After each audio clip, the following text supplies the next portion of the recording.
Napapakamot na lamang sa ulo ang binatang si Lorenzo nang tawagin siya na matandang guro na si Mr. Moreno. Alam kasi ng binata na mapipiko na naman sa kanya ang kanyang guro. Religion kasi ang subject na matanda at ang subject na ito ang isa sa mga ayaw niyang pinapasukan pero wala naman siyang magagawa. Kailangan niyang humarap sa klase kahit mula pa noon hindi na siya naniniwala sa Diyos. Ikaw, Lorenzo, ano sa tingin mo ang maaaring gawin ng isang binatang katulad mo upang mas mapalakas pa yung kanyang pananampalataya sa Panginoon? Hindi kasi ako naniniwala sa Diyos pero palagay ko, mas makabubuti kung mas ipapaunawa natin sa lahat na pwede kang maging mabuting tao kahit wala kang pinaniniwalaan. Sinasabi mo bang hindi na kailangan ng Diyos para maging mabuting tao? Kayo po nagsabi niyan. Lorenzo, kailangan ko ng matinong sagot. Tinatanong kita na maayos Sagutin mo ako na maayos. Sinasabi niyo po bang hindi maayos ang sagot ko dahil hindi ito naayon sa pananaw ninyo? Ang tanong ko ay ano ang magagawa mo para mas mapalakas pa ang pananampalataya ng isang kagaya mo sa ating Panginoon? Bibigyan kita ng halimbawa. Mahalin at sundin ang kanyang utos.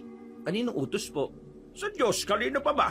Utos po ng Diyos o utos ng taong sumulat ng 10 utos ng Diyos? Lorenzo, ang utos ng Diyos ay totoong iniutos ng Diyos.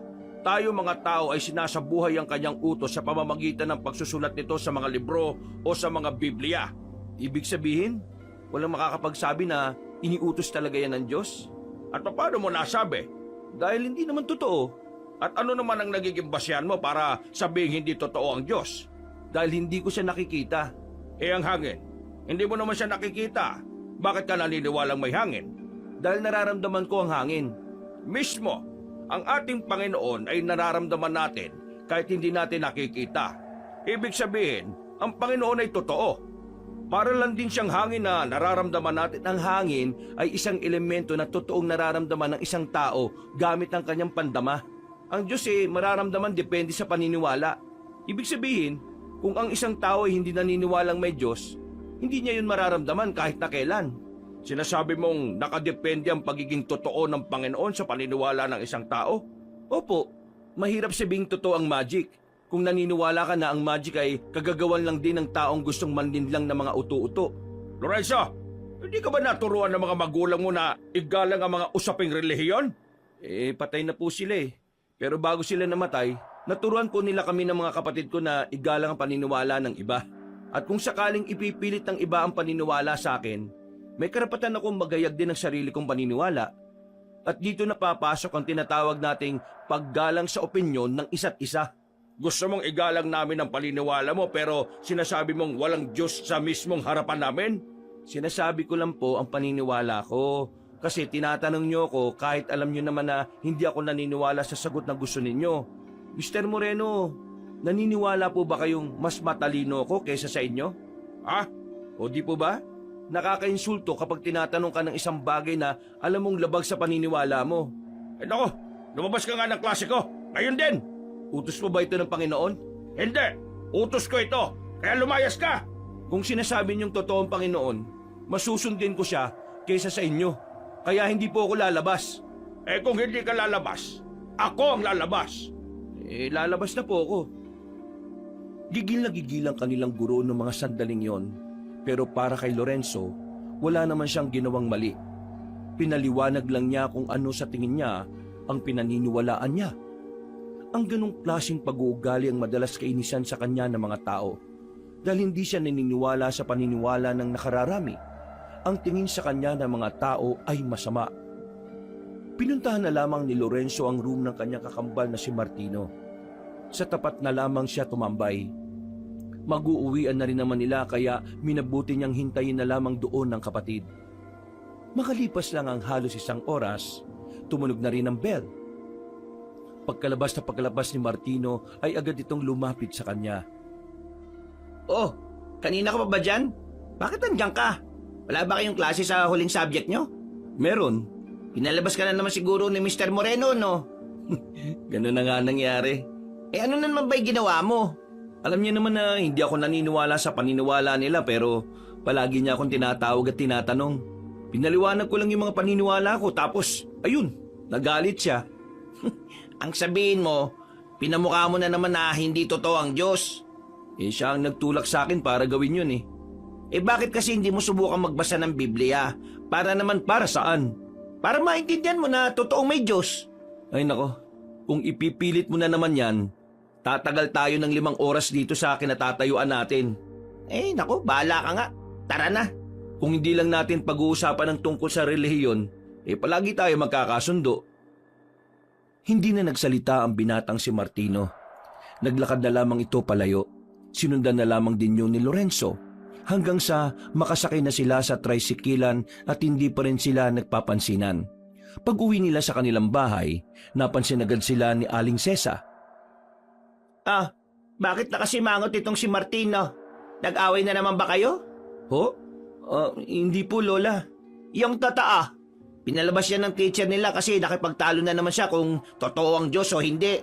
Lorenzo, totoo ba sinasabi nitong kakambal mo? Opo, nakipagtalo ako.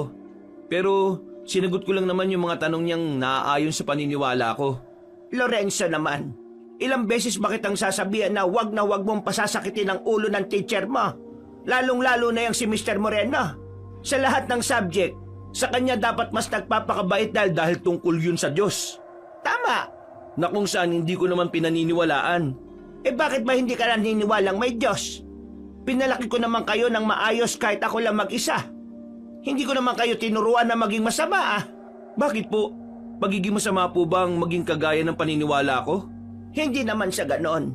Ang sinasabi ko lang naman, ginawa ko ang makakaya ko para lumaki kayong malapit sa Panginoon. Pero ikaw, hindi ko alam kung anong nangyari sa iyo. Kung nakikita niyo po ba bilang sakit ang pagiging kagaya ko, huwag kayong mag-alala. Hindi ko po kayo hahawan. Uy! Maayos ka nga sa mga sinasabi mo. Nawawalan ka na ng galang Kailangan ko nang pumasok. Nangangati na pa ako. Bumuntong hininga na lamang ang matandang si Sesa. Dumiretso naman si Lorenzo sa kanyang silid. Agad niyang hinubad ang kanyang sapatos at saka humiga sa kama. Kahit siya, hindi niya rin naman maintindihan kung bakit lumaki siyang pilosopo sa maraming bagay. Namulat siya sa ideyang ang mga bagay lang na nakikita at nahahawakan ang maituturing na tunay. Kung minsan, iniisip niya na hindi siya normal. Hindi kasi siya kagaya ng ibang binata. Mga bata pa lang sila, parang matanda na siya mag-isip. Sa murang edad, naisip na niya na ang paniniwala sa hindi nakikita ay isang malaking kalokohan. Sinubukan naman niyang paniwalaan ang paniniwala ng kanyang lola at kapatid. Pero kahit na anong gawin niya, palagi na lang niyang kinukwestiyon lahat ng turo ng simbahan. 4:00 na ng madaling araw nang magising siya. Naisip niyang galit sa kanya ang lola nila dahil hindi man lang siya ginising para kumain. Lumabas siya ng kanyang silid. Wala sa maliit nilang sala ang kanyang lola. Kadalasan kasi mga ganong oras ay gising na ang matanda. Naghahanda para sa tinitinda nitong kakanin. Sumilip siya sa silid na matanda. Nakita niyang nakahiga pa rin yon at balot na balot ng kumot. Hinipo niya ang noo nito. Nagtaka siya nang malaman na hindi normal ang init ng katawan nito. Lola, nilalagnat ka. Yung bintana. Sara! Sara! Yung aswang! Papasok! La, anong sinasabi niyo? Teka, hintayin niyo lang ako Kukuha lang ako ng gamot. Oh, anong ginagawa mo sa kwarto ni Lola? May sakit si Lola May sakit? Uulitin ko pa ba? May gamot ako rito, teka. Napainom nila ng gamot ang matanda. At makalipas nga lang ng 1 oras ay naging maayos na rin ang pakiramdam nito. Mag-uumaga na nang magkamalay na ang matanda. Nagtataka ito kung bakit sa tabi na nito nakatulog si Martino, habang si Lorenzo naman ay nakaupo lang sa gilid. Bakit kayo narito? Nilalagnat ka kaninang madaling araw Ako? Nilalagnat? Opo, may sinasabi ka pang mga aswang Aswang? Talagang sinabi ko yon? Opo, hindi nga rin ako makapaniwala na bukod sa Diyos, naniniwala ka rin may aswang. Umayos ka nga. Kung ano-ano na naman ang sinasabi mo. Lola, totoo ba talaga may aswang? Nako, gising na. Hindi ko alam kung bakit ko sinabi ang aswang. Pero totoo naman talagang may ganon. Meron ba nun dito sa atin? Oo, noon. Pero hindi ko alam kung meron pa nun dito. Lalo na sa panahon ngayon. Unti-unti nang nagiging moderno ang mundo natin. Ayaw ko na lang po magsalita. Mas mabuti pang ang wag na. Ang mabuti pa, maligo na kayo at magluluto na ako ng pang-agahan. Mamaya papasok na kayo. Magpahinga ka na lang la. Ako nang bahala magluto ng agahan. Sawa na ako sa sunog na isda, no? Di huwag kayong kumain. Napapailing na lamang si Martino. Lumabas na rin ito at sinimulan na rin lutuin ng kanilang agahan. Habang si Lorenzo, binabasa na lamang ang mga nakasulat sa kanyang notebook. Sa kalagitnaan ng kanyang pagbabasa, bigla niyang naisip ang aswang na sinabi ng kanyang lola. Hindi niya maintindihan kung bakit parang hindi yun mawala-wala sa kanyang isipan. Na kung tutuusin, hindi na niya dapat na binabalikan ng mga bagay na para sa kanya wala namang kwenta. Mabilis na lumipas sa mga oras. Matapos masigurong nasa maayos ng kalagayan ng kanilang lola, pumasok na rin sila sa kanilang paaralan. Normal lang na araw para kay Lorenzo ang bagay na yon. Kagaya ng laging nakasanayan, papasok siyang walang gaanong kinakausap. Magsasalita lang din naman siya kapag may kumakausap sa kanya. Ang ganong klase ng ugali ang naging dahilan kung bakit siya iniiwasan ng karamihan. Ang tingin kasi sa kanya ng mga tao, isa siyang malaking weirdo. Mag-isa ang binatang si Lorenzo nang sumapit na ang kanilang break time. Wala ni isa ang gustong makiupo sa kanya. Habang kumakain ay napansin niya si Mr. Moreno na papalapit sa kanya, dala ang binili nitong sandwich at tubig. Naghahanap talaga ito ng sakit ng ulo Magandang araw, Lorenzo. Bakit mag-isa ka lang dito? Wala ka bang kaibigan? Kung meron, hindi ka naman makakaupo dyan. That's why mahalaga ang pakikihalubilo. Para magkaroon ka ng kaibigan. At ang pagkakaibigan ay nararapat lang na nakapagitna ang Diyos, kagaya na lang din ang relasyon ng babae at isang lalaki. Hindi ko naman kailangan ng kaibigan Kaya ko mabuhay na mag-isa. Alam mo ba ang kasabihang No man is an island? Kasabihan niya ng mga taong takot mabuhay na mag-isa. Kasi hindi nila kayang walang inaasahan. Lorenzo, hindi ko alam kung anong pinanggagalingan ng mga sinasabi mo, pero sana patawarin ka ng Panginoon. Bakit to? Wala naman akong ginagawang mali Ang hindi manampalataya sa Kanya ay isang malaking pagkakamali. At ang guluhin ng utak ng may mga sariling paniniwala ay hindi pagkakamali? Alam mo, kakainin ko na lang itong pagkain ko. Pwede ba akong umupo rito? Kanina ka pa nga po nakaupo Napapailing na lamang ang guro na si Mr. Moreno. Sa hindi inaasahang pagkakataon, napansin niya ang bagay na nasa kamay ni Mr. Moreno. Isang pulseras na may palawit na tatsulok. Kakaiba ang disenyong yon para kay Lorenzo, pero hindi na lamang niya pinansin. Mabilis na nagdaan ng mga oras, dumating na nga ang 5:00. Pagtunog pa lang ng bell ay nag-uunahan na agad ang mga estudyante sa paglabas. Habang naglalakad, napayuko na lamang siya nang makita ang binatang si Emil. Nakilala niya lamang ito sa isang event sa kanilang school, at mula noon palagi na siya nitong kinakausap. Uy, Lorenzo! Long time no see Seryoso? Araw-araw mo akong ginugulo, no? May gagawin ka ba mamaya? Gusto mo sumama? Ayoko. Sama ka na, minsan lang naman Bakit mo ba ako'y sinasama? Kasi magkaibigan tayo. Sino nagsabi? Ako! Wes, nagkakamali ka. Bigla siyang inakbayan ni Emil dahil dito ay napansin na niya ang suot-suot nitong pulseras na kagaya ng kay Mr. Moreno. Nagsalubong ang kanyang kilay at saka inalis ang braso ng lalaki. Magsyota ba kayo ni Mr. Moreno? Oh?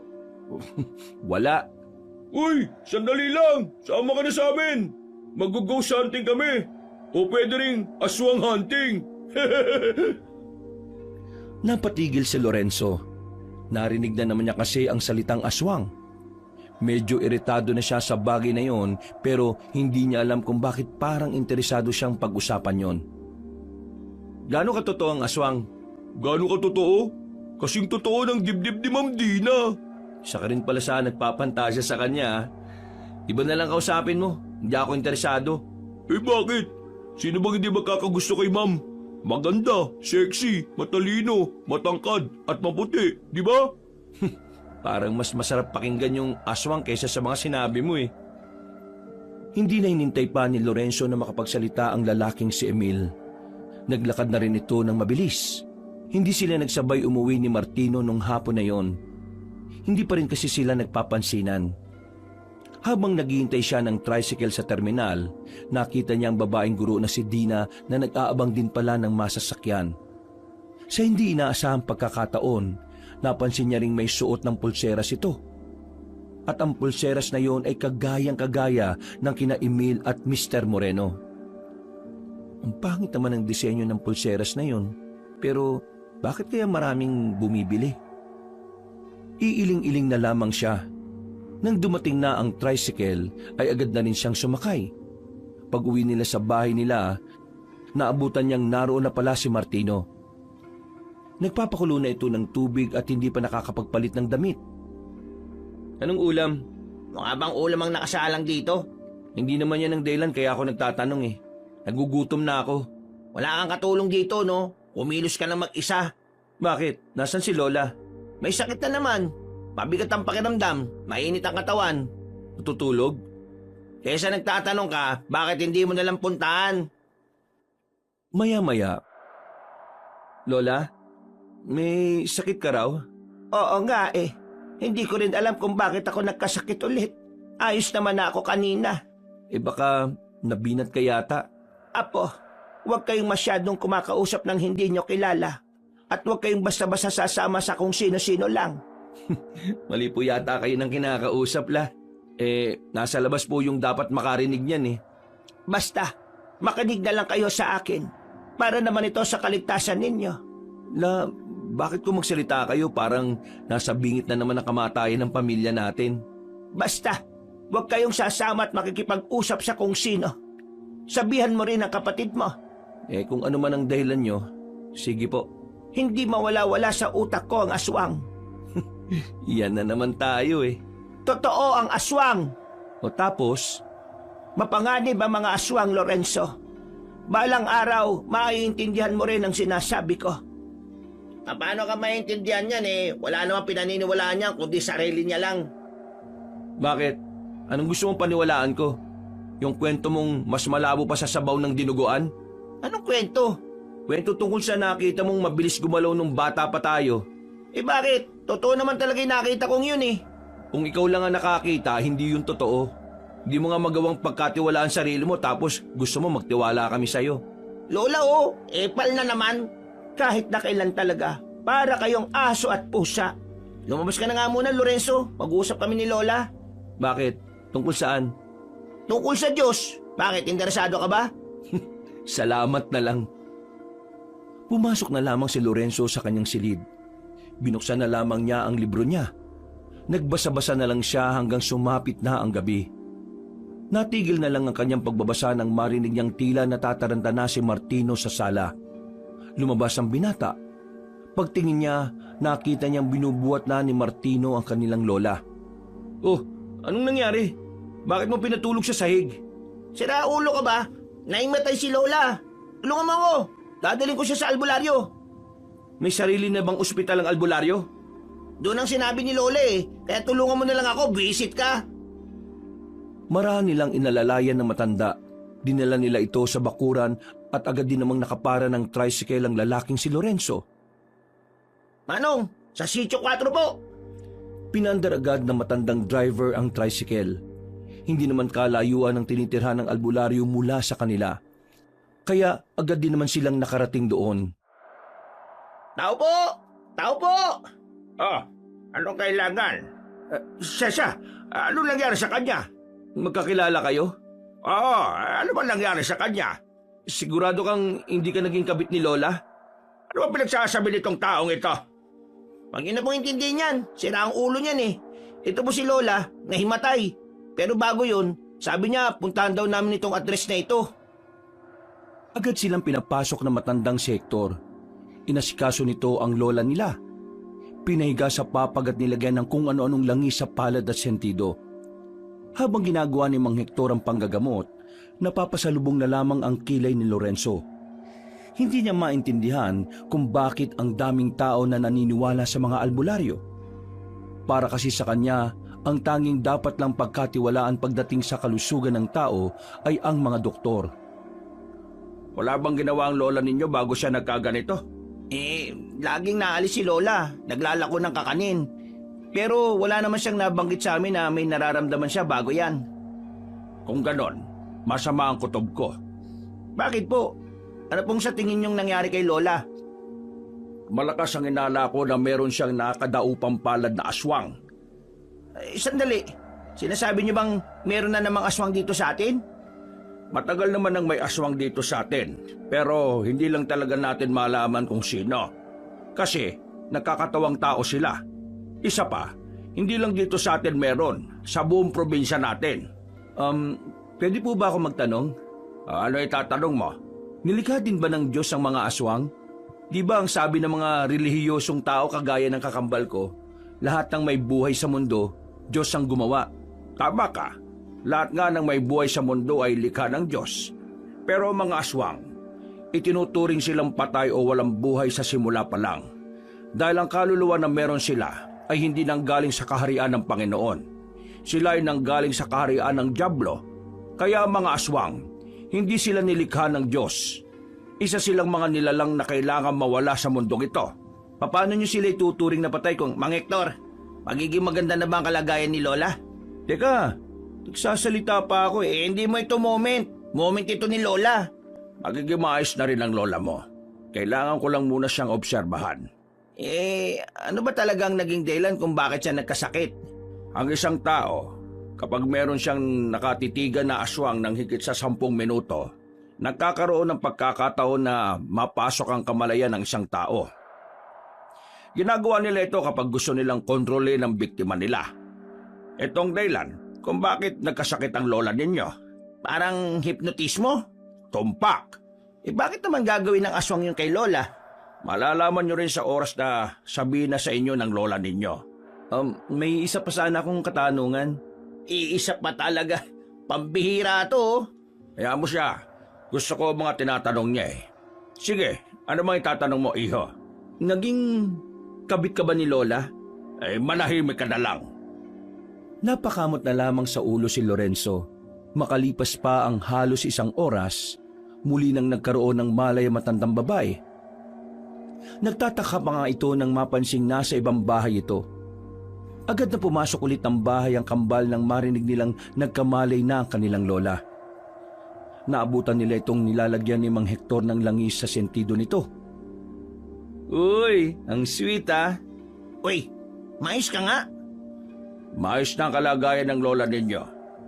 Naku, mabuti naman kung ganun. Lola, paano kayo nagkakilalang dalawa? Si Hector ay kumpare ng lolo ninyo. Kaya pala. Kaya pala ano? Kaya pala magkakilala kayo. Kayong dalawa, mag-iingat din kayo. Sinabihan na po ako ni Lola. Bakit? Wala naman kaming kasalanan sa aswang ah. Makinig na lang kayong dalawa. May ibibigay akong pangontra para sa inyong dalawa. Heto, suotin niyo ang kwintas na ito. Kapag sinuot niyo ito, maiilang ang mga aswang na lapitan kayo. Isang kwintas na may palawit na ano ito? Gintong pangil. Hindi ito ginto. Tanso lang ito na may halong bakal. Alam ko, pero may kasamang orasyon at ritual ang kwintas na yan, pangontra yan sa mga aswang. Kaya lagi niyong dapat suot yan lalo na kung lalabas kayo ng bahay. Buntong hininga na lamang ang nagawa ni Lorenzo. Pinakita niyang isinuot niya ang kwintas. Pero ang totoo, pag-uwi nila ay agad niya rin naman itong inalis sa kanyang leeg. Hindi siya naniniwala sa mga ganoong bagay. Makalipas pa ang ilang araw, tuluyan ng gumanda ang pakiramdam na matandang si Sesa.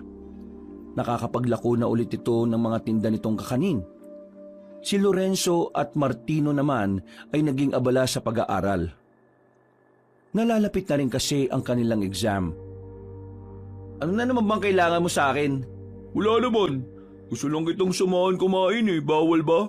Hindi naman bawal pero ayoko. Ano? Di ka pa rin masasama sa aswang hunting? Hindi ko pala tapos dyan sa bagay na yan. Kulang pa kasi kami ng isa eh. Ayoko nga. Bakit ba kasi ayaw mo? Hindi mo ba nababalitaan? Ang alin? Si Ma'am Dina buntis? Hindi totoo yun. Hindi yun. Ang alin nga? Sa ibang level, may mga nawawalang estudyante. 4 na nawawala mula nung Lunes. Saan mo naman nabalitaan yan? Wala nga kumakalat na ganyan dito sa school natin eh. Narinig ko sa faculty. Tapos tatanungin mo ako kung nabalitaan ko. Basta, ayaw kong sumama. At baka pati ako mawala rin. Hindi naman ako kidnapper ah. Hindi nga, pero parang. Tapos ka na agad kumain. Wala pang bawas ang pagkain mo ah. Hindi pa ako tapos. Lilipat lang ako ng upuan. Kaya huwag mo na akong sundan bago pa ako mawalan ng gana. Mag-isang kumain ang binatang si Lorenzo sa sulok. Sanay naman na siyang walang kasabay. Sadyang si Emil lang naman talaga ang nagpupumilit na kaibiganin siya. Habang nanguya, napapaisip siya kung ano nga ba talaga ang nangyari sa mga estudyanteng nawawala. Hindi rin nila alam kung bakit parang hindi yung pinapaalam sa buong school. Tingin ni Lorenzo, ayaw ng mga namumuno na madungisan ang pangalan ng paaralan nila. Natapos na rin ang break time. Bumalik na si Lorenzo sa kanilang silid. Wala naman siyang gana.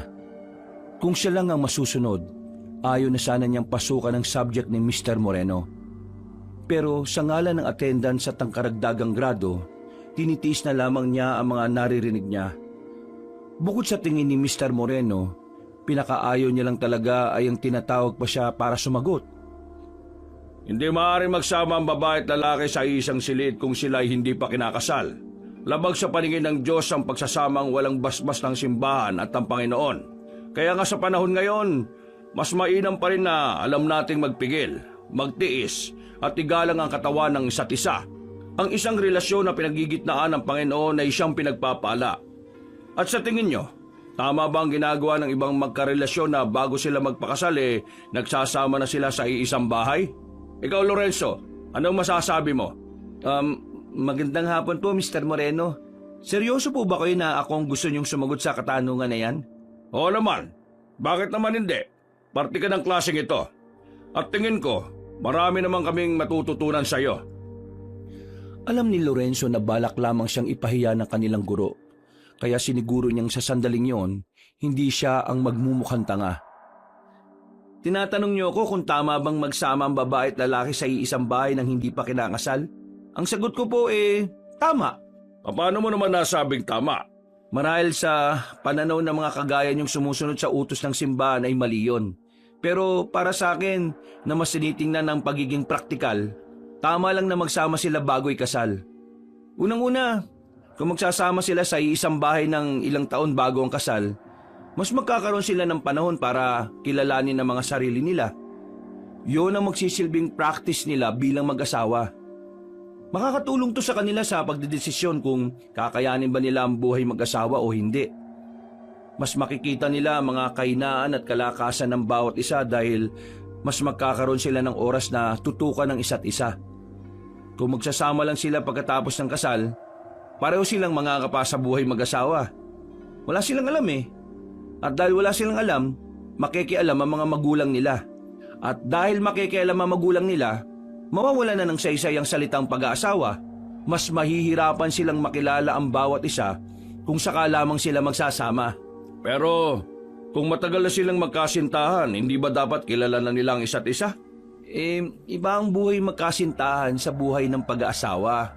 Nagbabago ang ugali at pag-iisip ng tao kapag nagiging mag-asawa na sila Yung magkasama sa isang bubong, marahil dahil sa mga responsibilidad, sa mga bayarin, sa mga obligasyon at dahil na rin sa pagkakaroon ng dagdag na mga goal na dapat maabot.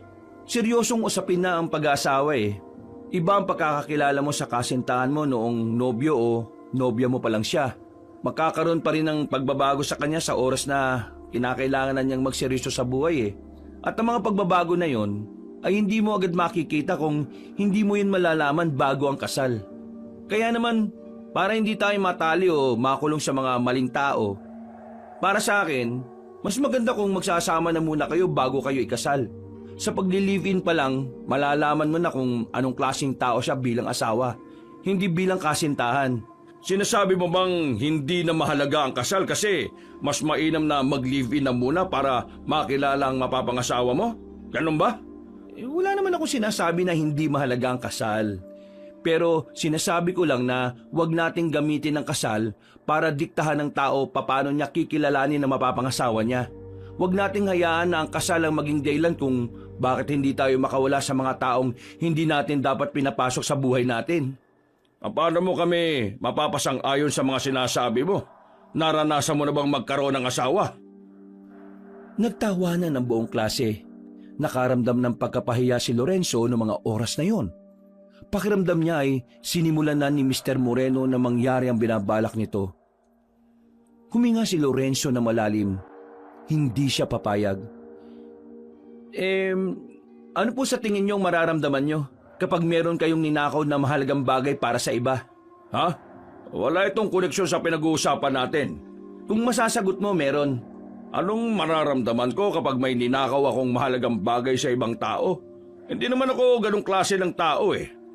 Sabihin na natin na kunwari, masama kang tao. Kung masama akong tao, malamang kakabahan ako.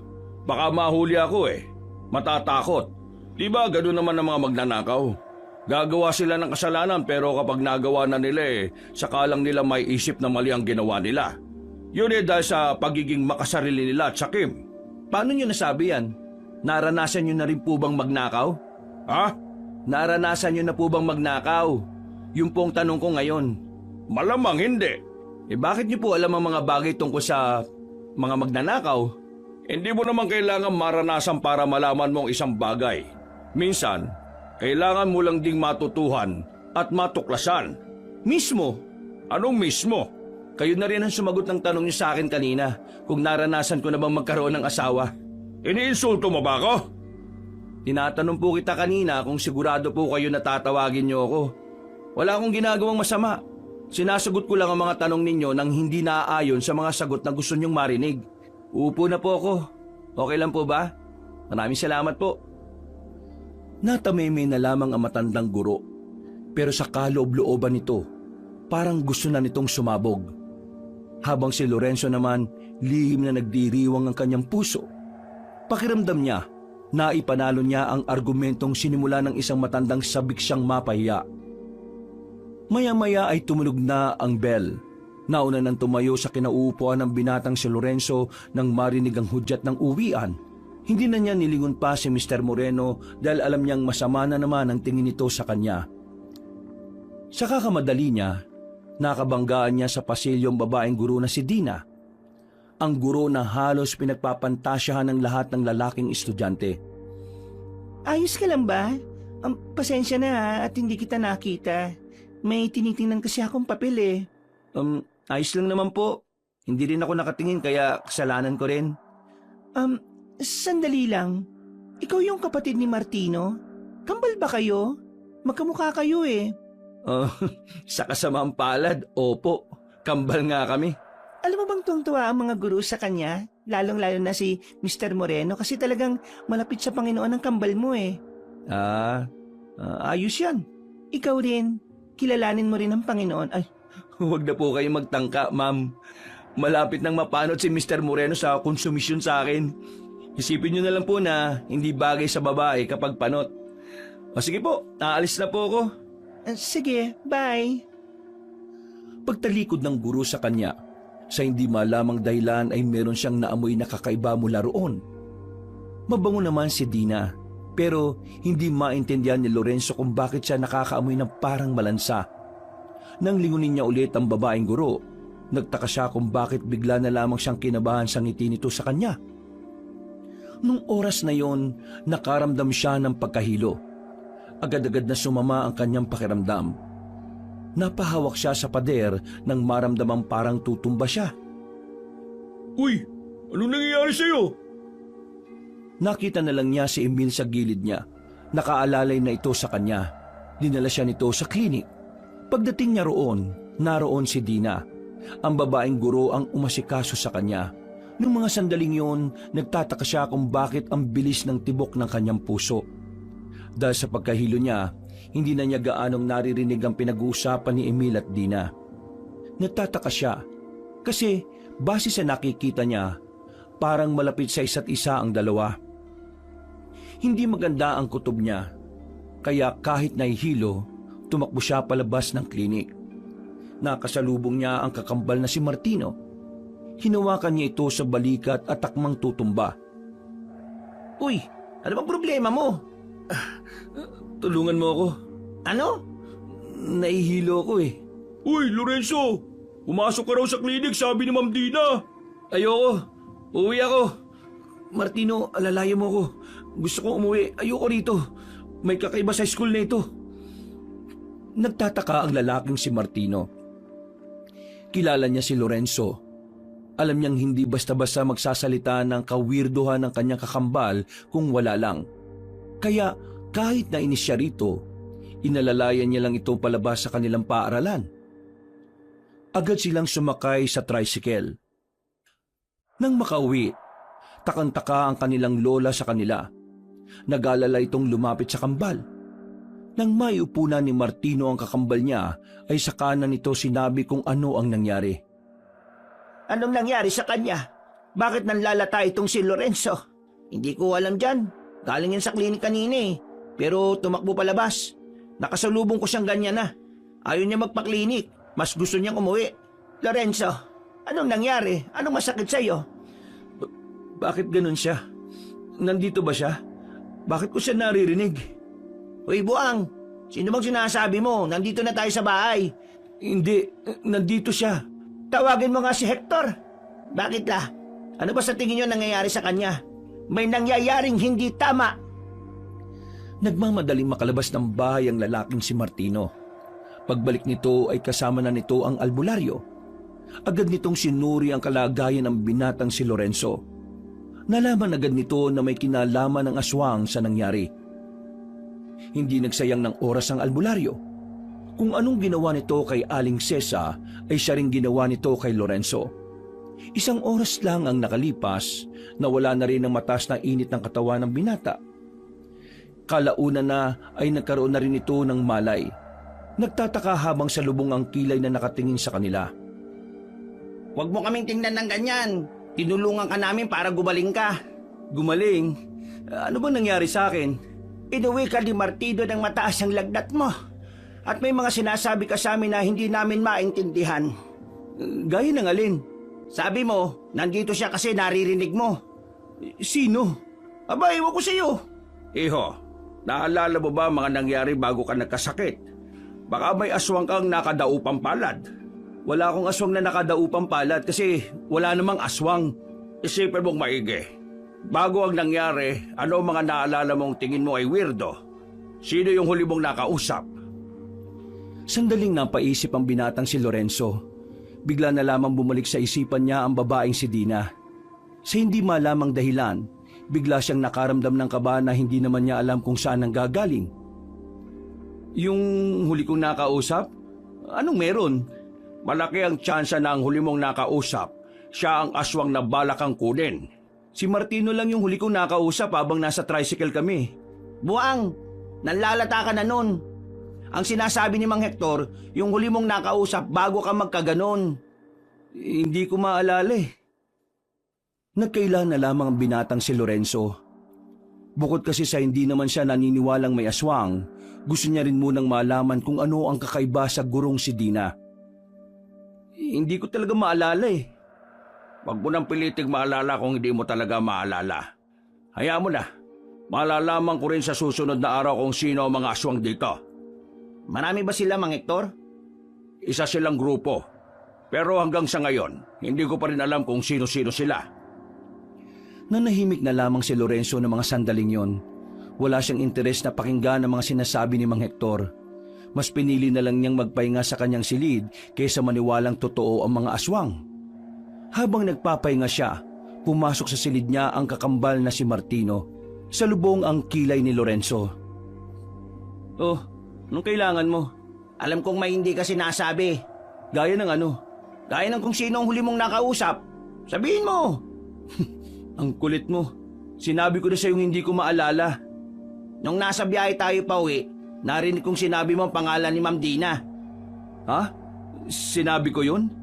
Ang sabi mo, naririnig mo siyang nagsasalita, pero nasa biyahe na tayo nun. Ibig sabihin lang nun, nakausap mo si Ma'am Dina. O ano ngayon? Ibig sabihin, aswang si Ma'am Dina? Paano naman magiging aswang si Ma'am Dina malapit yun sa Diyos? Siya nga yung huli kong nakausap eh. Di ba sinasabi na matanda kanina kung sino yung huli kong nakausap? Aswang yun? Meron ka pa bang ibang nakausap? Kasi imposibleng si Ma'am Dina yun eh. Kung wala ka nang sasabing matino, alam mo, mabuti pa umalis ka na lang. Oy, field trip natin sa susunod na linggo Sasama ka raw, sabi ni Lola. Hindi ka pwedeng humindi. Nakapagbayad na ako kanina. Jesus, pambihira. Alam mo namang ayaw ko sa maraming tao eh. Di sana, hindi ka na nag-aral. Napapiling na lamang si Lorenzo. Humiga na lang siya. Nakatingin sa kisame. Napapaisip kung ano nga ba talaga ang nangyari at bakit bigla na lang siyang nanlanta. Makalipas ang maraming araw, dumating na rin ang kanilang field trip. Dahil ayaw naman ni Lorenzo nang manghinayang ang kanyang lola, pinilit na lang din niyang sumama. Saka malas-malasan pa, nakatabi niya sa upuan ng kakambal niya.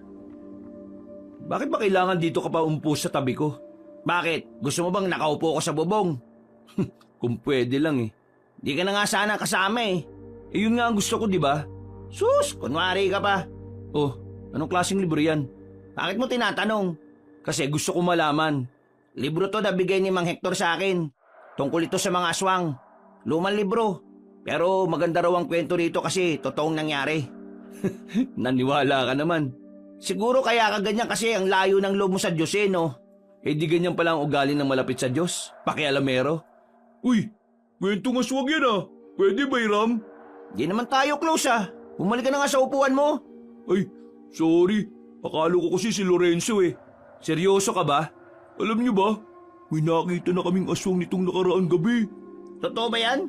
Ayaw niyo maniwala? Sumama kayo sa amin bukas ng gabi. Tuturo namin sa inyo kung saan namamalagi yung mga aswang. Mas maniniwala pa akong hindi ka naligo bago pumunta rito kaysa sa aswang na yan. Ay, bumalik na kayo sa upuan niyo at baka matumba pa kayo. Malas. Bakit si Mr. Moreno pa guardian natin? Hindi naman natin advisor yan. Sa mga lumipas na oras, kung saan-saan sila nagtungo, lahat ng kilalang pasyalan ay napuntahan na nila. Bandang 6:00 ng gabi, tumigil na sila sa isang malawak na kapatagan na napapalibutan ng matataas na puno. Sa parting yun sila maglalatag ng mga camping tent. Mga bandang 11:00 ng gabi, nagsimula na ang mga aktibidad na kanilang gagawin, habang si Lorenzo nanatili lang sa loob ng tent niya. Nakatanaw lang sa mga yon at tamad na tamad. Wala naman akong gagawin dito, bakit pa ako sumama? Oh, Lorenzo, bakit ka nandyan? Ayaw mo bang sumali ron? Napalingon ang binata nang marinig niya ang tinig ni Dina sa gilid. Nakita niya ang babaeng guro na nakatingin sa kanya habang malapad ang ngiti. Sa hindi na naman malamang pagkakataon, naramdaman na naman niya ang kaba. Hindi siya tumingin sa babae. Bigla na lang kasi siyang nagkaroon ng kaisipan na baka maulit na naman ang nangyari. Wala akong gana Bakit naman? Kung ayos lang po, huwag niyo po muna akong kausapin.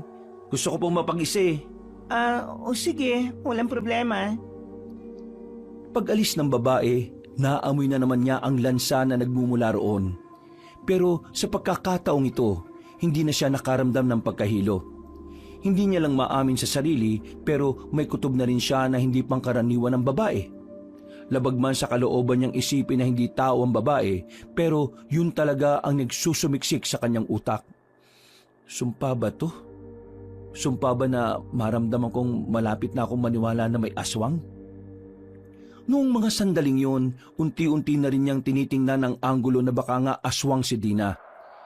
Iniisip na lang din niya na ito ang tamang pagkakataon para mapatunayan kung mali siya at tama sila Martino na totoo ang mga aswang. Kapag napatunayan kong totoo ang aswang, baka maniwala pa ako na totoo ang Diyos. Natulog na lamang si Lorenzo ng mga sandaling yon.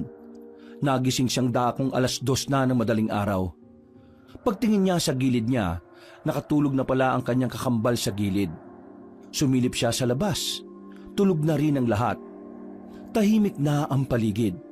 Pero nakita niya si Dina na nagmamadaling naglalakad na parabang meron itong pinagkakaabalahan. Sa ganung oras, para kay Lorenzo ay nakakapagtaka yun. Kaya naman hindi na rin niya napigilan ng sarili na sundan ng babaeng guro. Anong gagawin nun sa gubat? Kahit na mag-isa lang, walang naramdamang kaba si Lorenzo. Kinakain siya ng kanyang kuryosidad. Parang hindi matatahimik ang kanyang kalooban hanggat hindi niya nalalaman kung ano ang meron kay Dina. Nakapasok siya ng gubat. Madilim, tanging sinag lamang ng buwan ang nagsisilbing liwanag niya sa daan. Nakakainis. Bakit ko ba ito ginagawa? Sa kakalakad niya, bigla na lamang niyang narinig ang tinig ni Dina na tila may kinakausap. Gumilid siya at pinakinggan ang sinasabi ng babae. May sasama natin to sa mga bagong miyembro. Ang kaso nga lang, lumaban. May dalang baril tong mga ngaso na to eh. Dinali ko na bago pa siya nakapagpaputok ng baril. Nang marinig ni Lorenzo ang mga sinabing yon ng babae, mas lalo siyang naintriga. Mas lalo siyang napaisip kung ano nga ba talaga ang meron sa guro na yon. Maraan siyang naglakad, nakayuko at todo ingat sa bawat paghakbang. Pagsilip niya sa halamanan, nakita niya si Dina. Nakatayo habang nakatingin sa buwan. Wala na ang kausap nito. Pero napansin ni Lorenzo na tila merong taong nakahiga sa lapag. Palagay niya, yon ang taong tinutukoy ni Dina ng mga ngaso. Hindi gumagalaw ang lalaki. Kinabahan siya nang mapagtanto na baka wala na yung buhay. Pero mas lalo siyang kinilabutan nang makitang bigla na lamang nilapa ni Dina ang lalaking wala ng buhay. Para itong leon na gutom na gutom. Nanlalaki ang kanyang mga mata. Sa puntong ito ay parang nakalimutan na niya ang sarili niyang paniniwala. Dahil sa nasaksihan niya, napatunayan na niyang totoo nga ang mga aswang. Gagi! Napalingon ng babaeng si Dina nang maramdaman siyang naroon. Medyo naaninagan niya ang itsura ng babae. Nanginig ang tuhod niya sa takot. Pero ginawa niyang lahat ng makakaya para makaalis doon. Ligtas naman siyang nakabalik sa kanilang tent. Nagising si Martino nang masagi niya ito. Napansin siya ng kanyang kakambal na parang hindi siya mapakali. Uy, anong nangyayari sa'yo? Uy, bakit ka nanginginig? Napabangon si Martino. Si Lorenzo naman parang naninigas ang kamay. Sinampal siya ng malakas ni Martino at dahil dito tila natauhan siya. Kumalma ang kalooban ni Lorenzo. Anong nangyari sa'yo? Bakit galing ka sa labas? Martino, naniniwala na ako may Diyos. Ano? Totoong Diyos. Tama kayo. Pinagsasabi mo. Bakit? Nakita mo na ba si Jesus sa labas? Eh sabi mo maniniwala ka lang kapag nakita mo siya, di ba? Ang sabi ko, kapag napatunayan kong totoo ang aswang, ibig sabihin, totoo ring may Diyos. Eh teka, nakakita ka ng aswang? Hindi totoong hindi ko maalala kung sinong huli kong nakausap. Naalala ko yun, pero hindi ko lang sinabi kasi ayaw kong maniwala eh. Eh ano ba talaga? Diretsuhin mo na nga ako. Si Ma'am Dina. Si Ma'am Dina ang huli kong nakausap. Nagkatitigan kami na matagal. Pag alis niya, ayun, nahilo ko bigla. Nung dinala nila ako sa klinik, naririnig ko yung boses niya na bumubulong sa akin. Hanggang sa tricycle, naririnig ko yun. Kaya mula nun, napaisip na ako kung anong meron sa kanya eh. Kaya ngayon, nung makita ko siyang pumasok sa gubat, sinundan ko siya. At nakita ko, may kinakain siyang lalaki, isang mga ngaso. Biglang nagtayuan ang balahibo ni Martino. Sa mga pagkakataong yon, malala ang kilabot niya dahil ang kwentong yon ay nanggaling pa mismo kay Lorenzo, na alam naman niyang hindi gagawa ng kwento tungkol sa mga aswang. Si Ma'am Dina? Aswang? Yun ang nakita ko, Martino. Bukod pa ron, may naamoy akong malansa sa kanya kahit na mukha naman siyang naligo. Malansa? Teka, tama. Anong tama? Nabasa ko kanina sa libro. Ang mga babaeng aswang daw, may amoy na malansa minsan. Ano yun? Amoy ng dalaw? Hindi. Amoy talaga yun ng mga babaeng aswang. Pero mahirap daw yung amoyin. Piling tao lang nakakaamoy. Yung mga taong may matatalas na pang-amoy.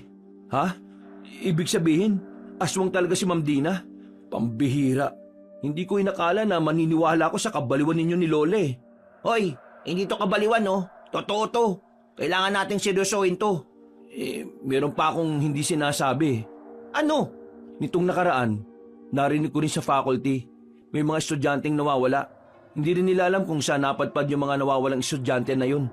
Hindi lang talaga inilalabas ng school natin dahil masisira sila sa publiko eh. At tingin mo, may kinalaman ng aswang doon? Oo, ang pagkakarinig ko kasi kanina kay Ma'am Dina, may nabanggit siya na may pandagdag miyembro sana sila kung hindi lang niya napatay yung mga ngaso. Ibig sabihin, totoo nga ang sinabi ni Mang Hector, meron silang grupo.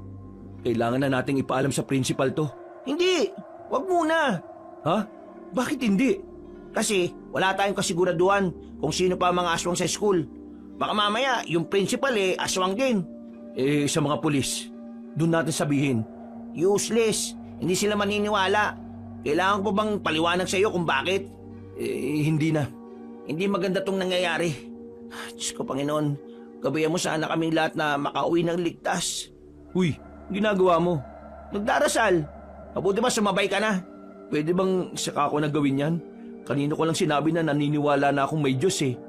Naku, bahala ka sa buhay mo. Basta ako magdarasal. Noong mga sandaling yon, hindi na nakatulog ang magkapatid. Kinakabahan silang dalawa na baka makahalata sa kanila si Dina. Nanatili lang sila sa loob ng kanilang tent. Nakahinga sila ng maluwag nang mapansin nilang maliwanag na sa labas. Mapungay ang mga mata ng kambal. Pero kailangan na nilang magligpit para sa kanilang pag-uwi. Habang naglalakad pabalik ng kanilang service na bus, napansin ni Martino na tila may kulang sa mga kaklase niya. Dalawa ang nawawala. At parang wala namang pakialam si Dina na isa sa kanilang nagsisilbing guardian. Martino, bakit? May problema ba? Kanina pa kita napapansin na lingon ka ng lingon napansin ko lang po kasi na wala si Diego at Maria. Ah, si Diego at Maria pala. Maaga silang umalis kanina. May emergency daw sa bahay nila. Ano raw po yun? Hindi ko na inalam. It's a private matter. Baka tungkol sa pamilya. Ngumiti na lamang ang babaeng guro. Pero sa loob-loob ni Lorenzo at Martino, nung oras na yon, alam nilang nagsisinungaling ang babae sa kanila.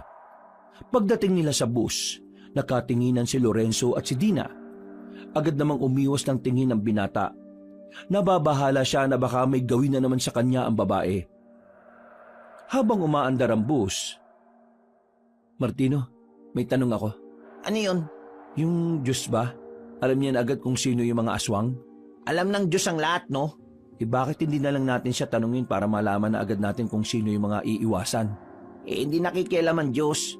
Bibigyan niya lang tayo ng mga gabay. Hindi siya makikialam? Bakit? Hahayaan niya lang tayong mapahamak? Pagsubok itong binibigay niya sa atin. Kaya hahayaan niya lang tayong lagpasan to. Huwag kang mag-alala. Hindi niya naman tayo bibigyan ng pagsubok na hindi natin kakayanin Kakayanin naman pala natin paano pa nasabing pagsubok yon? Ay naku, ewan ko sa'yo. Napapakamot na lamang sa ulo ang lalaking si Lorenzo. Nakatulog na sila sa biyahe nung oras na yon. Hapon na nang makabalik na sila sa kanilang paaralan. Pagbaba nila ng bus, nakita nilang nakatingin pa rin sa kanya si Dina. Seryoso ang tingin ito sa kanya. Wala na ang ngiting lagi niyang nakikita. Hindi na lamang pinansin ni Lorenzo ang bagay na yon. Pumara na lamang sila ng tricycle. Pag-uwi nila, nagtataka sila kung bakit naroon si Mang Hector. Pagkakita pa lang nila sa mukha nito, nahalata na agad nila ang pag-aalala. Oh, Mang Hector, bakit kayo nandito?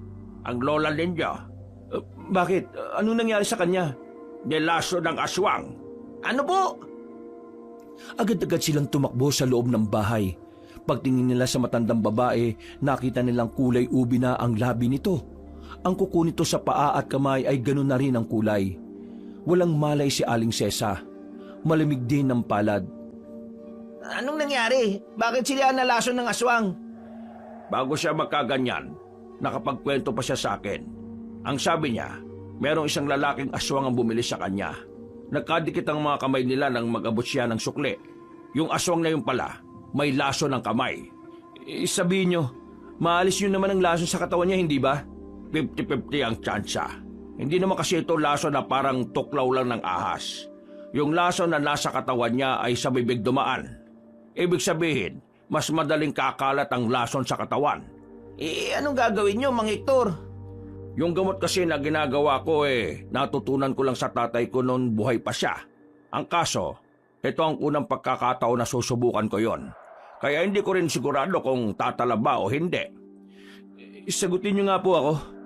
Bakit ba parang laging pinag-iinitan ng aswang si Lola? Wala ako sa posisyon para sagutin ang mga ganyang klase na katanungan. Ang lola niyo lamang ang makakasagot niyan. Paano kung hindi na niya kayanin? Sino magsasabi sa amin? Huwag nga magsalita ng ganyan. Huwag na tayong maging tanga rito Alam nating tatlo na walang tsak na tsansa kung makakaligtas siya sa laso na yan. Kaya ngayon, Mang Hector, sabihin niyo na sa amin kung ano man ang hindi pa namin alam. Pangako, kapag sinabi niyo, magdadasal na ako. Huminga ng malalim ang matandang sektor. Sa uli ay wala na rin itong nagawa. Naisip na matanda na dapat na rin malaman ng kambal ang katotohanan, ang tungkol sa pagkatao ng kanilang lola. Ang lolo at lola ninyo, sila ang dating pinuno ng mga manunugis dito sa probinsya natin. Si Asmer, siya ang pinakapinuno. Siya ang nagmamando sa lahat ng manunugis para patayin ang mga aswang. Samantalang ang inyong lola naman, siya naman ang nagsasanay sa mga baguhang manunugis. Tinuturuan niya mga yon sa paghawak ng mga sandata. Si Cesar rin ang gumagawa ng magagandang gamot na pangontra sa mga aswang. Ang dahilan kung bakit ginugulo ng mga aswang ang lola ninyo ay dahil silang mag-asawa ang umubos sa angka ng mga aswang noong araw. Kung ganon, bakit inilihim ni Lola sa amin tungkol sa katauhan nila? Dahil nababahala ang lola ninyo na kapag nalaman nyo ang ginawa ng inyong lolo, baka magbago ang tingin nyo kay Asmer. Ano po bang ginawa niya? Noong araw, nakatira kaming lahat sa maliit na baryo. Yung mga kabaryo namin, biniyag sila ng mga aswang at ginawang kauri nila. Nang magharap-harap na sa labanan, pinagpapapatay ng lolo ninyo mga kabaryo namin. Mahirap yun para kay Asmer, pero kailangan niyang gawin dahil mga aswang na silang lahat. Pinatay niya ang lahat ng mga kakilala namin na parang mga kapatid na rin ang turing niya sa mga yon. Ginawa niya yon kahit na masakit sa kalooban niya. Bago mamatay si Asmer, nakiusap siya sa amin na huwag ipapaalam sa pamilya ninyo ang nangyari. Ayaw ni Asmer na magmukha siyang masama dahil lang pinatay niya ang mga taong naging aswang. Wala naman nung mali sa ginawa ni Lolo Kahit ako rin, ganun din ang gagawin ko. Pero hindi niyo masisisi ang lola ninyo. Dahil noong araw, lahat ng mga kasamahan naming manunugis ay kumalas. Sinisisi ang lolo ninyo. Nagalit silang lahat. May panahon pa raw kasi para makabalik sa pagiging tao mga aswang na yon, pero pinili niyang paslagin. Ang totoo, huli na ang lahat para sa mga kabaryo namin. Hindi na sila makakabalik sa dati dahil malakas na yanggaw ang ginawa sa kanila. Pero may iba pa bang dahilan kung bakit ayaw sabihin sa amin ni Lola ang tungkol doon? Ayaw niyang sumunod kayo sa yapak nila. Anong ibig niyang sabihin? Ayon sa talaan ng pamilya ninyo, ang henerasyon niyong dalawa ang magmamana ng nasimulan nilang dalawa. Ayaw na ni Cesar na dugtungan pa ang misyon na dapat ay tapos na. Ayaw niya kayong mapahamak. Bumuntong hininga na lamang si Lorenzo habang nakatingin sa kanyang lola na wala pa ring malay. Matapos ang pag-uusap na yon, pinalabas na rin sila ni Mang Hector. Sisimulan na nitong gamutin si Cesar. Pansamantalang umalis na muna ng bahay si Lorenzo. Naglakad-lakad siya hanggang sa makarating na nga sa maliit na simbahan sa kanilang baryo. Hindi siya pumasok sa loob. Pakiramdam niya kasi wala siyang karapatan. Kung totoo ka talaga, pagalingin mo ang lola ko. Kapag pinagaling mo siya, ipapangako kong iaalay ko ang buhay ko sa paglilingkod sa'yo. Lahat isusugal ko. Pagalingin mo lang siya. Lakas ng loob kong sumugal Palibasa, alam ko naman na hindi mo naman tutuparin tong hiling ko kasi di naman ako naniniwala sa iyo Basta, kung totoo ka talagang Diyos at naririnig mo ako, pagalingin mo ang lola ko. Siya na lang ang meron kami ng kambal ko Siya ang buhay namin. Humangin ng malakas ng mga sandaling yon. Sa hindi mapaliwanag na dahilan, gumaan ang kanyang pakiramdam. Para siyang nabunutan ng tinik. Napapangiti na lang din siya. Hindi niya kasi inakala na darating ang araw na kakausapin niya ang isang lumalang na kahit kailan hindi niya naman pinaniniwalaan noon. Nilisan niya ang simbahan. Binalikan niya ang kanyang lola. Pagpasok nila sa loob, laking gulat nila sa kanilang nakita. Hindi makapaniwala ang binatang si Lorenzo nang madatnang nakaupo na ang kanilang lola. Bumalik na ang dating kulay ng kuko at labi nito. Kahit na pawis ay kitang-kita nilang masigla na si Aling Sesa. Lola, ayos na ba kayo? Wala na bang lason sa katawan ninyo? Nasa maayos na ang kalagayan ko. Habang ginagamot ko ang lola nyo, bigla na lang nawala yung init ng katawan niya. Tapos, dumilat siya. Sabay-sabing ayos na daw siya. Tahimik lamang si Lorenzo sa gilid.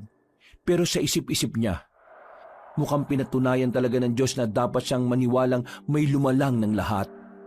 Pero sa kaloob-looban ng binata, masaya siya dahil nakaligtas ang kanyang lola sa tiyak na kamatayan. Pero maya-maya lang nawala ang kanyang ngiti. Sa puntong ito, nabuhay ang galit niya para sa mga aswang.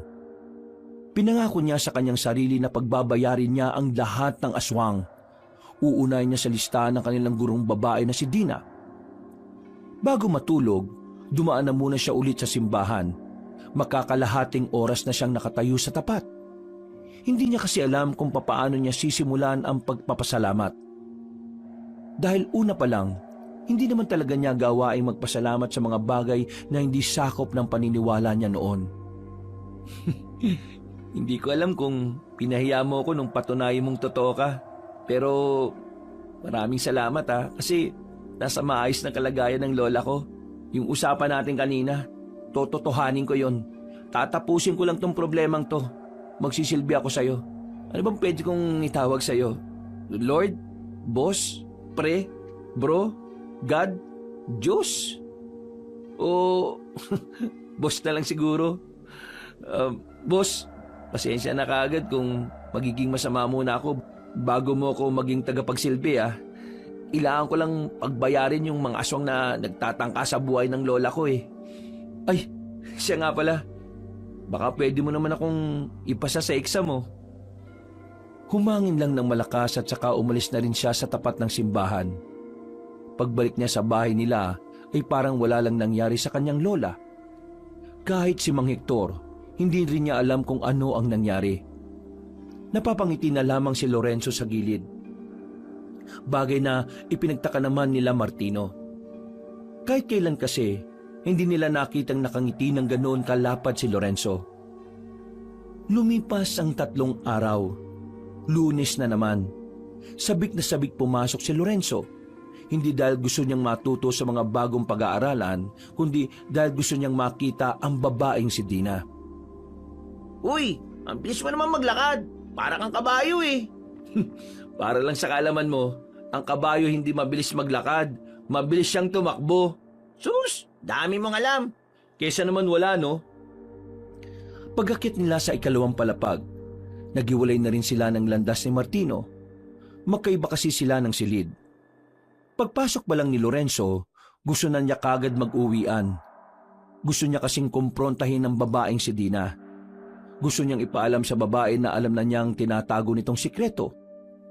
Bagot na bagot at tamad na tamad sa pakikinig ang binatang si Lorenzo. Bukod kasi sa hindi niya trip ang nagtuturo, napag-aralan na niya yon. Pero wala siyang magagawa kundi ang makisama. Hanggang sa nagbel na hudyat ng uwian. Yun, sa wakas, uwian na. Hindi pa nakakapagpaalam ang kanilang guro ay agad na rin siyang lumabas. Habang naglalakad, inihahanda na niya ang ballpen sa bulsa. Para kung sakaling biglang magbago ng anyo ang babaeng si Dina, madali niya itong masasaksak. Boss, rinig mo ba ako? Ikaw nang bahala sa akin Natanong na niya ang silid ni Dina nang bigla niyang makasalubong si Emil sa pasilyo. Uy, pre! Ay, tumigil ka. Nagmamadali ako. Hindi ko ba masasama sa aswang hunting? Napatigil si Lorenzo sa paglalakad nang marinig ang salitang aswang. Tila biglang naging interesado ang binata sa sinabi ni Emil. Binalikan niya ito. Tumingin-tingin sa paligid bago nagsalita. Alam mo kung saan may aswang? Oo, kaya nga sumama ka na sa amin. Mamayang gabi. O saan magkikita-kita? Dito lang din sa tapat ng school natin. 10:00. O sige, sasama ako. Pero sa ngayon, hayaan mo ko. Nagmamadali ako eh. Huy, ayos! Nang marating na ni Lorenzo ang room ni Dina, nagtaka siya dahil wala man lang katao-tao sa loob. Nung unay inakala niyang baka maagang nagpalabas ng estudyante ang babaeng guro. Hanggang sa narinig na lamang niya ang tinig ni Mr. Moreno. Anong ginagawa mo sa harapan ng silid ni Miss Dina? Gusto ko lang sana siyang makausap eh. At tungkol naman saan? Sekretary po ba kayo ni Ma'am Dina? Hindi. Pero bilang isang guro na gaya niya, Babalik na lang ako bukas. Sana maabutan ko na lang siya. wala na rito si Miss Dina. Anong ibig niyo sabihin? Hindi na siya papasok dito kahit na kailan. Bakit? Anong dahilan? Sa pagkakarinig ko, pinauwi na siya ng asawa niya sa Maynila. Taga Maynila siya? Kaya ako may ipapasabi ka sa kanya, pwede naman ako na magsabi. Meron naman akong numero niya eh. Pwede ko siyang Hindi na. Kailan mo ba matututunan na patapusin muna ang kausap mong magsalita bago ka magsalita? Kapag nagkabuhok na kayo. Ay, siya nga pala. Naniniwala na ako sa Diyos. Wow! Magandang balita yan! Naglakad na palis ang binatang si Lorenzo. Pinunta na lamang niya ang kanyang kakambal at saka sabay na rin silang umuwi. Dahil hindi niya nakausap si Dina, hindi matahimik ang kanyang kalooban. Kaya nang matapos na silang kumain, palim siyang lumabas ng kanilang bahay. Kahit 8:00 na ng gabi, pinuntahan niya pa rin ang bahay ni Mang Hector. Kapihira, ginulat mo naman ako. Bakit ka ba nakatayo dyan sa gilid para kang engkanto? Hindi ko hinakala na magugulat ka pa rin kahit wala naman akong ginagawa. Ano bang ginagawa mo rito? Ikaw lang ba mag-isa? May nakikita ka bang iba? O baka nakikita mong kasama ko si Boss? Sinong boss? Si Boss, ang nakakaalam ng lahat. You know, sa taas. Alam mo, Lorenzo, masaya akong naniniwala ka na may Diyos. Pero pwede ba? Diretsahin mo na ako kung may kailangan ka. Gusto kong bigyan niyo ako ng sandata. Sandata? Kaya anuhin mo naman. Gusto kong pumuksa ng aswang eh. Sinasabi mo bang gusto mong sundan yung yapak ng lolo at lola mo? Wala naman akong sinasabi. Di kita matutulungan dyan. Bakit naman? Ayaw niyo bang mapuksa ang mga aswang? Bago mamatay ang lolo mo, nangako ko sa kanya na hanggang sa kanila na lang ang pagiging manunugis ng angkan ninyo. Hindi niya gusto na pati ang mga apo niya malagay din ang buhay sa panganib. Pero aminin man natin o hindi, kailangan natin patayin ng mga aswang. At wala nang ibang gagawa nun kundi kaming dalawa ni Martino. Gusto mo ba talagang maging manunugis? Sabihin na lang natin na gusto ko lang talagang iganti si Lola. Mang Hector, kailangan mo akong tulungan. Ilang estudyante na ang nawawala sa school namin. Malakas ang kutob ko na ginawa na rin silang aswang. O kaya naman, kinain na rin sila. Bakit ngayon mo lang ito sinasabi? Siguro dahil walang nagtatanong. Pambihira. O sige, tutulungan kita. Pero sa isang kondisyon. Anong kondisyon? Huwag mong ipapalam kay Cesar na ginagawa ko ito. Mahayayari ako ron. Kay Martino, pwede mong sabihin sa kanya, mas maganda nga kung dalawa kayong narito ngayon. Olika, pumasok ka sa loob. May papakita ko sa iyo. Tumango lang ang binata. Sa loob ng bahay, merong sikretong pintuan doon sa ilalim ng lamesa. Sandaling bumaba ang matandang lalaki. Pagbalik nito ay may dala na itong katana. Halos 1 metro ang katana na yon.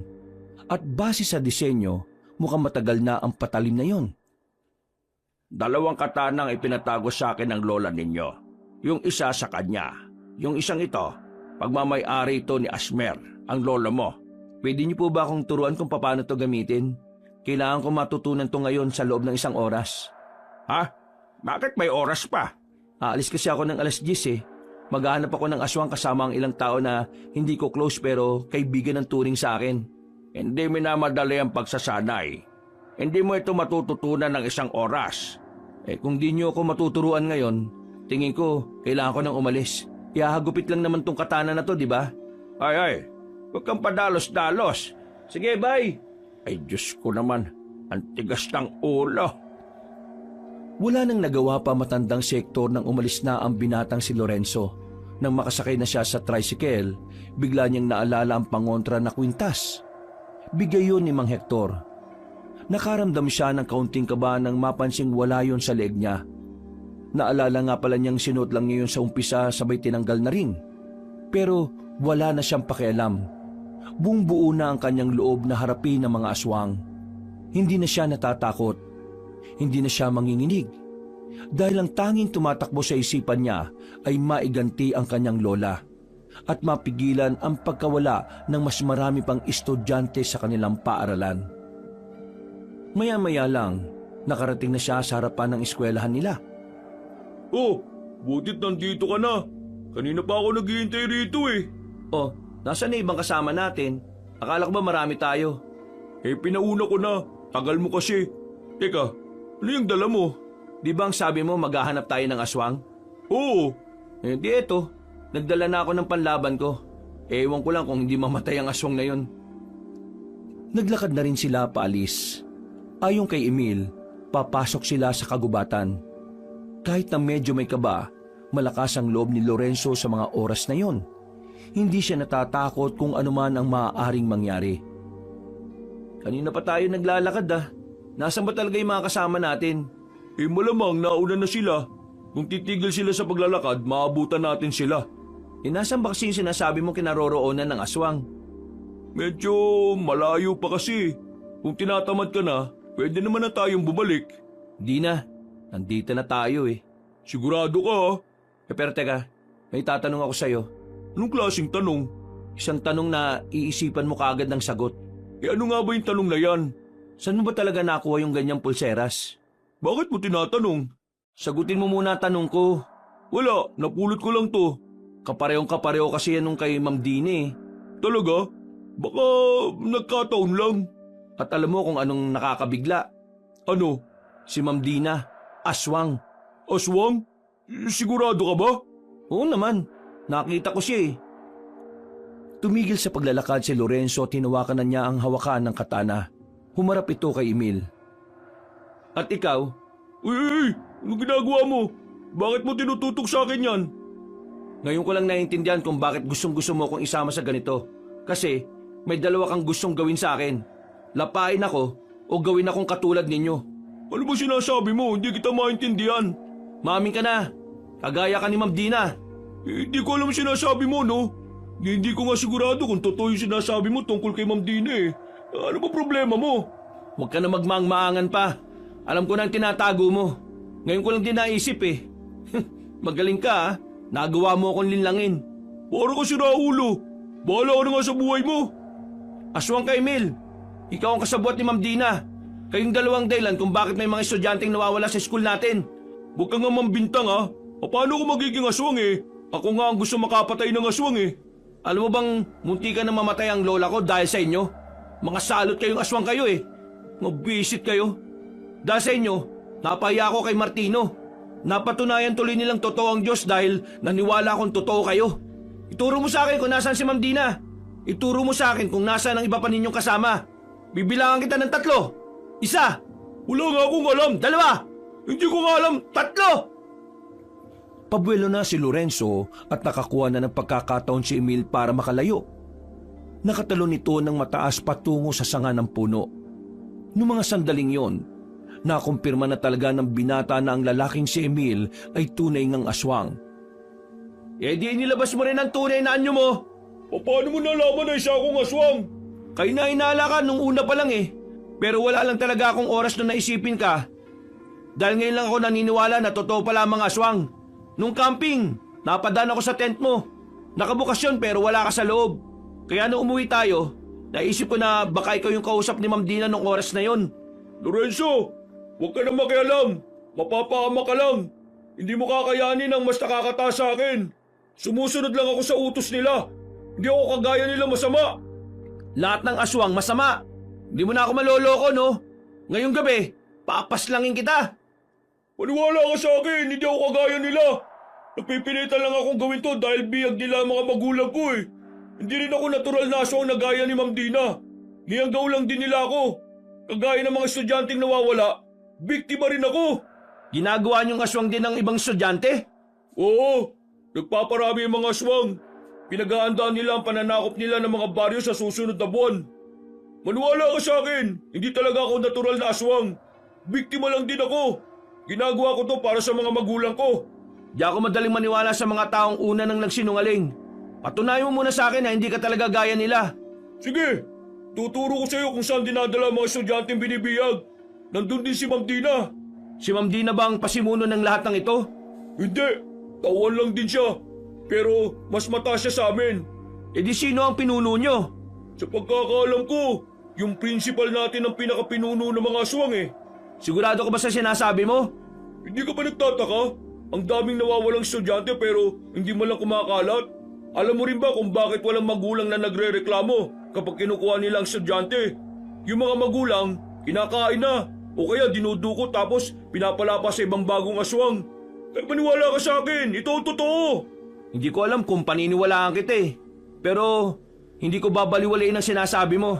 Lorenzo, yung lola mo, kailangan niya mag-ingat. Isa siya sa punteriya nila Ma'am Dina. Ililigpit nila ang dating dakilang manunugis. Pagkatapos ng lola mo, kayo na ng kambal mo ang susunod. Bumaba na si Emil at muling lumapit kay Lorenzo. Itinapat na mismo ni Emil ang katana sa kanyang leeg. Sige, gilitan mo ang leg ko kung sa tingin mo hindi totoo mga sinasabi ko. Paniniwalaan kita, pero sa isang kondisyon. Anong kondisyon? Tutulungan mo ako. Bukas ng gabi, pupunta ka sa bahay. Ititipon ko sila lola. Sasabihin mo sa kanila ang lahat ng nalalaman mo. Sige, papayag ako. Pero sa isang kondisyon din. Di ka pwedeng magbigay ng kondisyon, no? Kapag may isa ng kondisyon. Lorenzo, sa oras na mamatay ako, pakiusap. Iligtas mo ang mga magulang ko ha. Hindi sila aswang eh. Buhay na buhay sila bilang tao. Ginagamit ang mga aswang ang kalaman nila bilang mga doktor. Ikaw nang bahala sa kanila ha, kapag may nangyaring hindi maganda sa akin. Sabay na silang naglakad paalis sa gubat na yon. Nasabi na rin sa kanya ni Emil kung saan ang eksaktong lugar ng pinagtataguan ng mga aswang. Nang maghiwalay na sila ni Emil, tila bigla siyang nakaramdam ng awa. Kahit na hindi siya dapat nagpapadala sa kanyang emosyon, pero sa tingin niya, totoo ang mga sinasabi nito. Noong gabing yon, wala siyang napaslang na aswang. Umuwi na lamang siya sa bahay nila. Kinabukasan ng umaga, sa kanya lamang naikwento ang mga nangyari.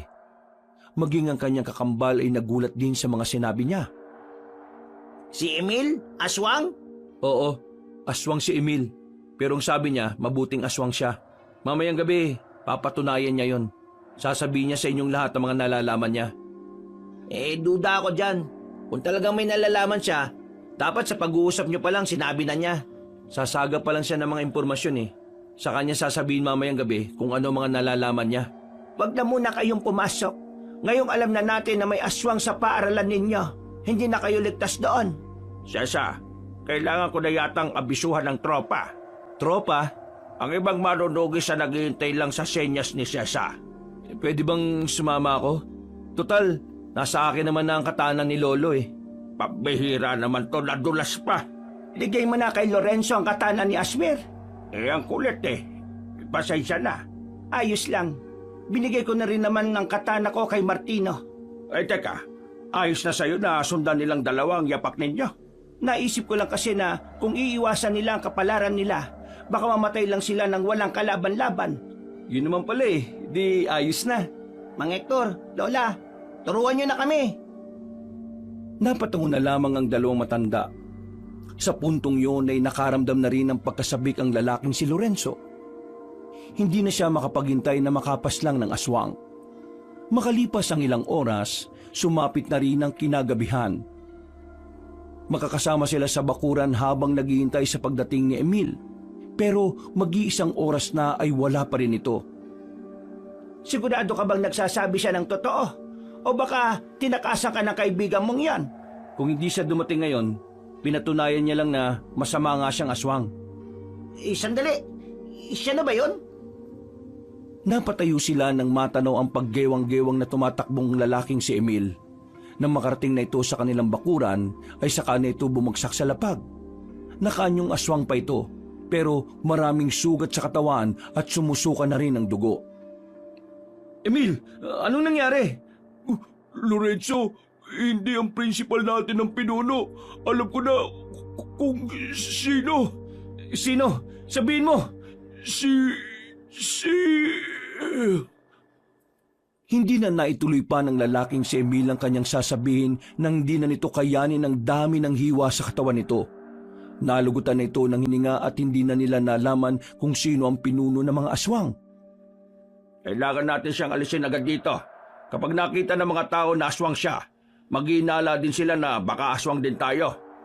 Anong gagawin natin sa kanya? Karaniwang sinusunog ang bangkay ng mga aswang. Pero dahil kaibigan mo naman siya, ililibing na lang natin siya. Sa likod bahay, doon na lang natin ilibing ang aswang na ito. Dati, hindi ako naniniwalang may Diyos at may aswang eh. Ngayon, kailangan kong maniwala na may aswang na mabuti. Inilibing nila ang lalaking si Emil. Kahit na papaano, nakakaramdam ng lungkot ang lalaking si Lorenzo. Hindi niya inakala na hahantong sa masaklap ang buhay ni Emil. Sa kabilang banda, bigla na lamang siyang kinabahan.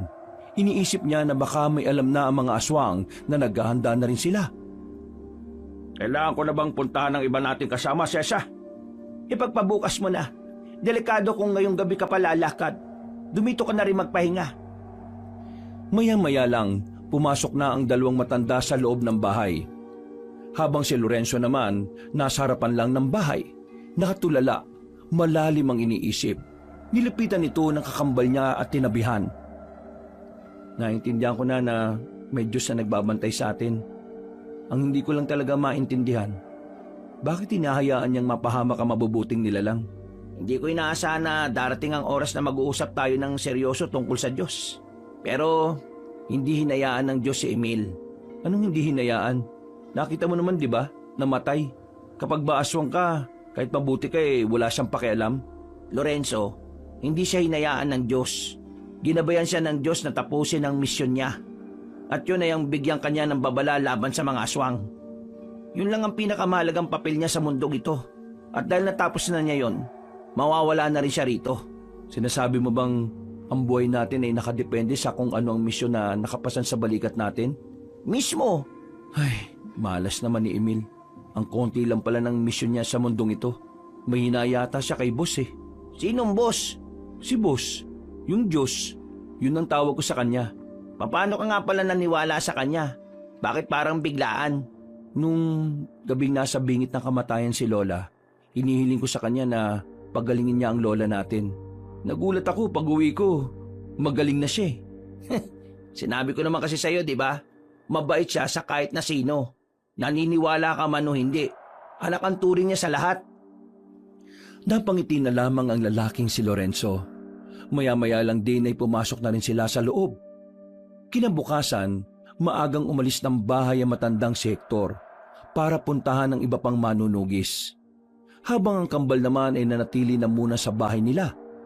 Hindi sila pinapasok na matanda dahil ilalaan nila ang araw na yon para sa kanilang pag-iinsayo.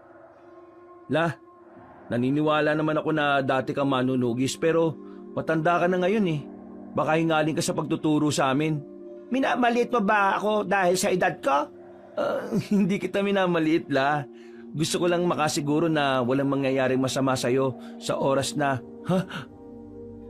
Nagulat na lamang si Lorenzo nang biglang mabilis na kinuha sa kanya ni Aling Sesa ang katana. Itinutok ito agad sa liig niya. Kinabahan naman ang binata na parabang hindi makagalaw. Ito ang palagi mong tatandaan, Lorenzo. Lahat ng nilalang na alam na maaari mong makatapat, hindi mo dapat minamaliit. Igagalang mo kung ano sila. Hindi lang yung pagbibigay respeto, kundi pagiging maingat na rin. Kapag wala kang kaalaman tungkol sa kaharap mo, ang una mong iisipin, malakas siya. Maaring kapantay mo o maaring masigit pa sa'yo. Ayos! Ang astig mo, La! Pinakaba mo naman ako eh. Akala ko makikita ko na si boss eh. Sige, simulan na natin. Dahil ang pagsasanay ay gagawin lang natin ng buong maghapon. At pagsapit ng gabi, gagamitin nyo na ang mga matututunan ninyo. Nagkatinginan ng kambal. Napangiti na lamang ang matandang babae. Maya-maya lang din sinimulan na nila ang kanilang pag-iinsayo. Hirap na hirap ang kambal. Kahit matanda na ang lola nila, hindi nila yun matalo sa laban. Isa laban sa dalawa. Pero hindi naging kalamangan para sa kambal ang kanilang bilang. Masakit ang kanilang katawan na matapos na ang ginagawa nila. Wala na silang oras. Ang mga susunod na sandali ay ang pagharap na sa mga kalaban. Kaya kahit na wala pa silang pahinga, tumungo na rin sila sa bahay ni Mang Hector. Naroon na rin ang iba pa nilang mga kasama. Nagtitipon na ang mga manunugis. Mga kasama, magbigay galang sa isa pa nating pinuno. Yumuko ang mga manunugis. Namangha naman ang kambal sa kanilang nakita. Hindi nila inaasahan na ganun kataas ang paggalang ng mga yon sa kanilang lola. Ang dalawang binatang yan ay ang apo ni Asmer at Cesa. Sila ang napipintong sumunod sa yapak ng mga pinuno natin. Hindi nyo kailangan magbigay galang. Wala pa naman kaming napapatunayan eh. Di hamak na may mga karanasan na kayo sa amin. Kaya kami ang dapat magbigay galang sa inyo. Martino. Bakit? Yumuko ka rin. Wow! Iba pala epekto sa iyo ni boss, ano? Nagiging matino ka. Ngayong gabi, mabubuhay muli ang alitan na matagal na dapat natuldukan.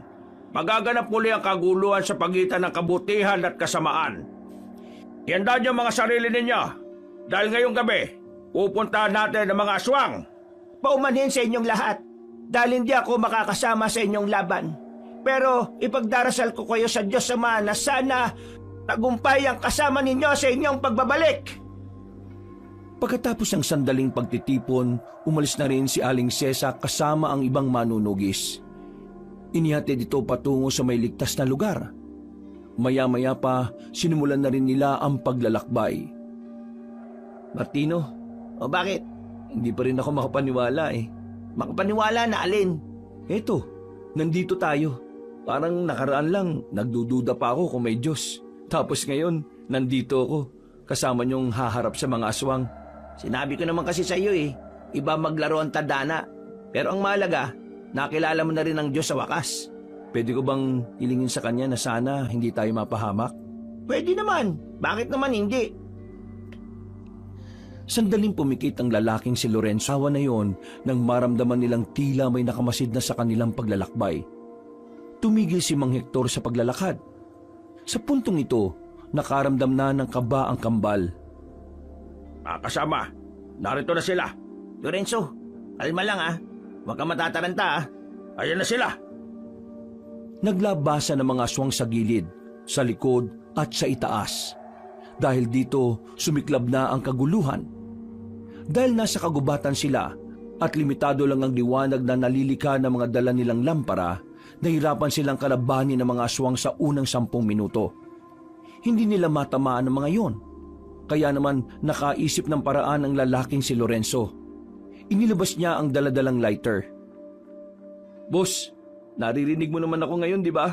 Sorry agad Kailangan ko tong gawin. Sinunog ni Lorenzo ang mga tuyong dahon sa labag. Nang lumaki ang apoy, nakalika sila ng mas malakas na liwanag. Nakita na nila ang mga aswang kung saan nagtatago. Kaya sa mga pagkakataong ito, nagawa na rin nilang labanan ng patas sa mga yon. Unti-unti nilang nababawasan ng bilang. Lorenzo, nakita ko si Ma'am Dina sa gawing yon. Dito ka lang, ako nga harap sa kanya. Sasamahan kita! Mabilis na tumakbo ang dalawa patungo sa kaliwang banda. Nang makarating na sila sa maisan, nakita nila roon ang babaeng si Dina. Tila hinihintay lang din sila nito. Tama nga ang hinala ko. Kayong dalawang apo ng mga dating manunugis na si Cesa at Asmer. Buti naman at wala ka na sa school natin. Bukod sa wala kaming matutunan sa'yo, umay na kami sa amoy mong malanse. Mahusay at matalino ka, Lorenzo. Pero mali ka ng tinatahak mong landas. Hindi mo alam ang pinasok mo. Hindi na mahalaga kung delikado o hindi ang pinasok namin. Dahil ang mahalaga sa amin ngayon, mapuksa kayo mga aswang kayo. Ma'am Dina, sayang kayo. Ang ganda nyo pa naman. Pero sa likod ng kagandahan nyo isa pala kayong alimaw. Isa ka rin palang may pagnanasa sa akin. Kunwari ka pang... Ang dami mo pang sinasabi! Pinukul ni Lorenzo ang nadampot na bato sa direksyon ng aswang na si Dina. Tinamaan niya ito sa mukha, dahilan para mahilo agad ang babae. Papaslangin ko kayo! Gumapang na mabilis si Dina. Nang makalapit na ito sa kanya, tumalon ito ng mataas. Nahawakan nito si Martino. Nakalmot nito si Martino sa balikat. Pero mabuti na lang ay nadaplisan lang ito dahil nagawa nitong makailag. Ayos ka lang? Pag mo ko intindihin. Muling umatake ang aswang na si Dina. Pero sa pagkakataong ito, nakakuha na ng tamang pagkakataon si Lorenzo para sa kanyang pag-atake. Mabilis niyang nilapitan ng babae habang nakatalikod pa ito. Isang mahabang hiwa ang nagawa ni Lorenzo sa likod nito. Hindi na naman nagsaya ng oras si Martino. Tinaga naman ito sa hita si Dina.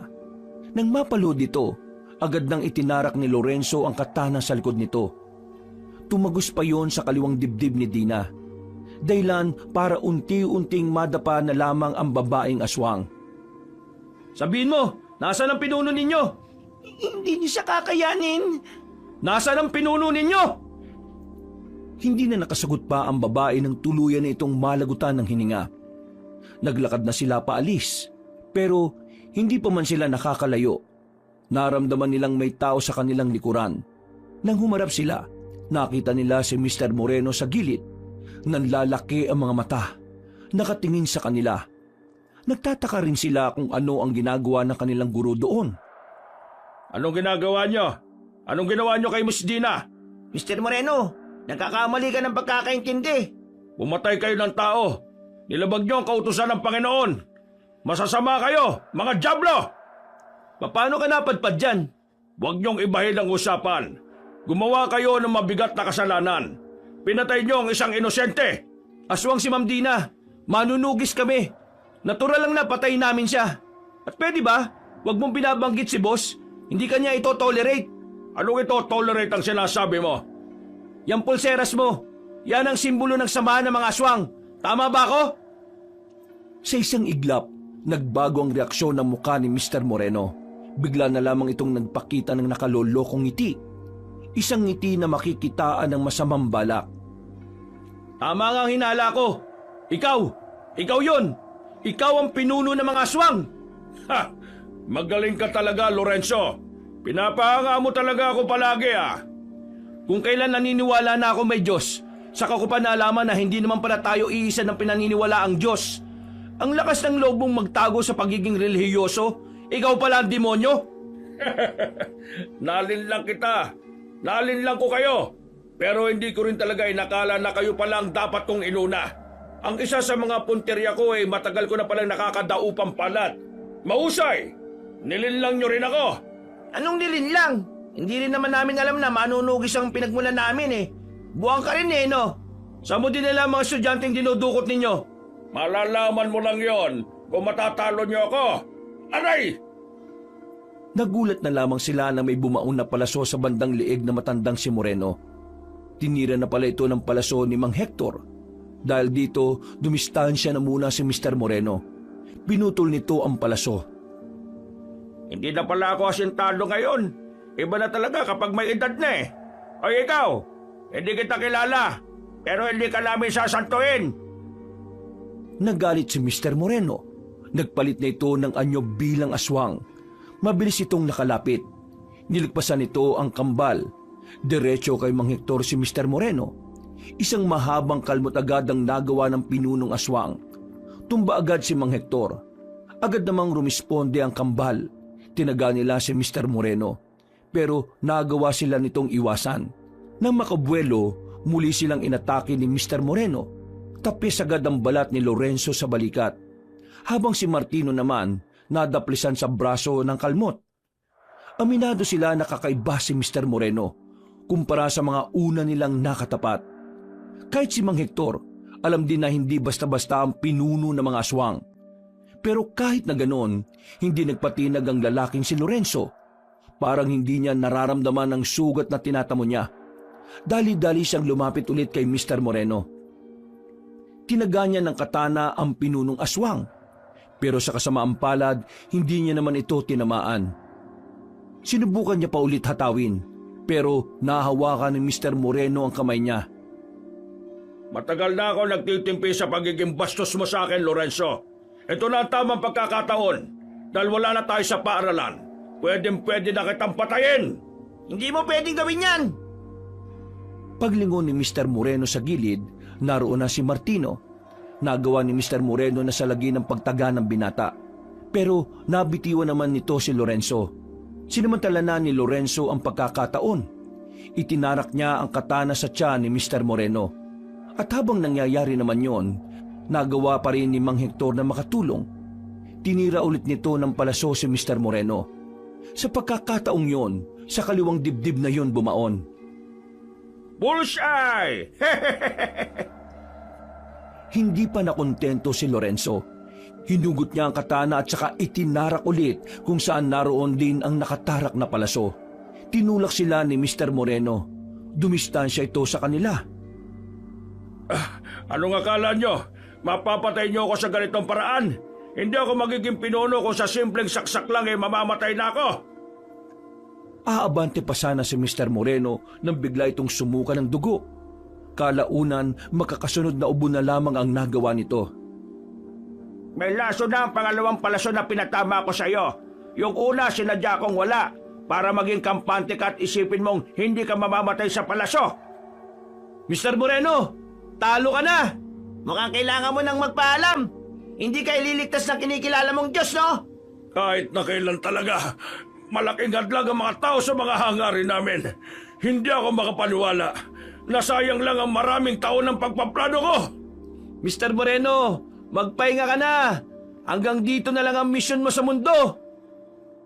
Lumakas ng lumakas ang ubo ni Mr. Moreno. Parami na rin ang parami ang dugong isinusuka nito. Lumalambot na rin ang tuhod nito. Nahihilo at nawawalan ng balanse.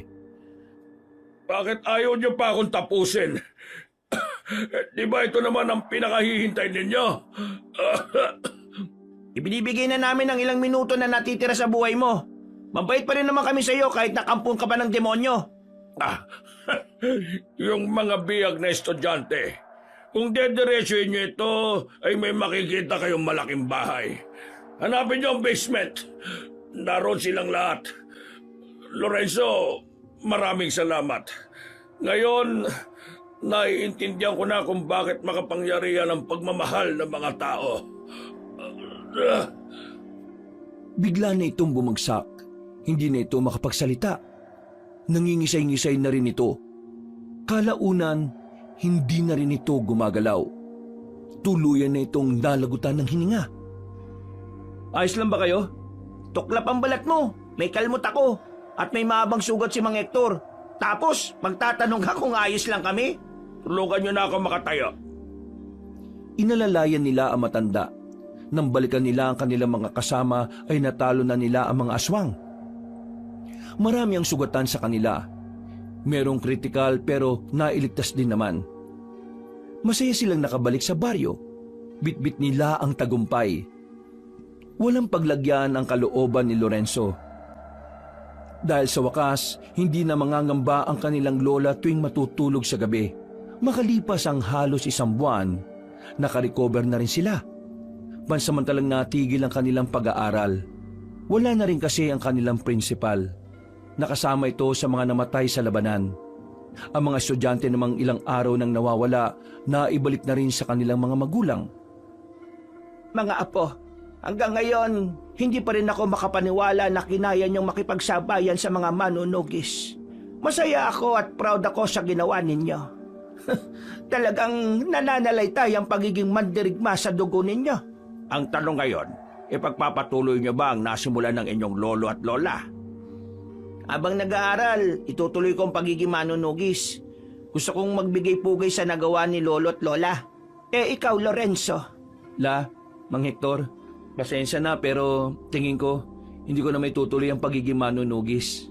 Wala namang problema kung yan ang desisyon mo. Pero pwede bang naming malaman kung bakit?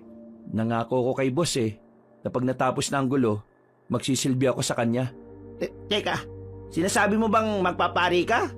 Masyado ko makasalanan para maging pari. Pero kahit na anong paraan ng paglilingkod gagawin ko. Alam mo, Lorenzo, natutuwa ako sa iyo. Hindi ko talaga inakala na darating ang araw na magbabago ang paniniwala mo. Maraming salamat at hindi niyo ako sinukuan. Paano? Kumain na tayo. Baka lumamig pa itong niluto ko. Masarap po ba yan? Masarap magluto yan si Hector. Nung araw tagaluto namin yan ng merienda. Ang kaso nga lang, may pagkakataon na sobrang alat ng luto niya. Ay nako, binunyag mo pa. Baka sa susunod hindi na sila kumain ng luto ko. Ayos lang, sa susunod pa naman eh. Pinagsaluhan nila ang mga pagkaing nakahain sa hapagkainan. Masaya ang kalooban ng bawat isa. Payapa at maginhawa. Lalong-lalo na ang binatang si Lorenzo. Sa kanyang mga naging karanasan, natutunan niya na kahit na hindi niya nakikita ang Diyos, ay palagi itong nakabantay, palaging nakagabay, at higit sa lahat, palaging nagmamahal sa kanila. Sa ngayon, nagsisimula ng maganda si Lorenzo para sa pagsali niya sa isang simbahan. Hindi niya alam kung kakayanin niya, pero ang mahalaga na lamang sa kanya ay mapaglingkuran ang Panginoong Diyos. Nangako siya na kahit na anong mangyari, handa siyang ialay ang buhay niya sa ngalan ng kanyang pananampalataya. Wakas,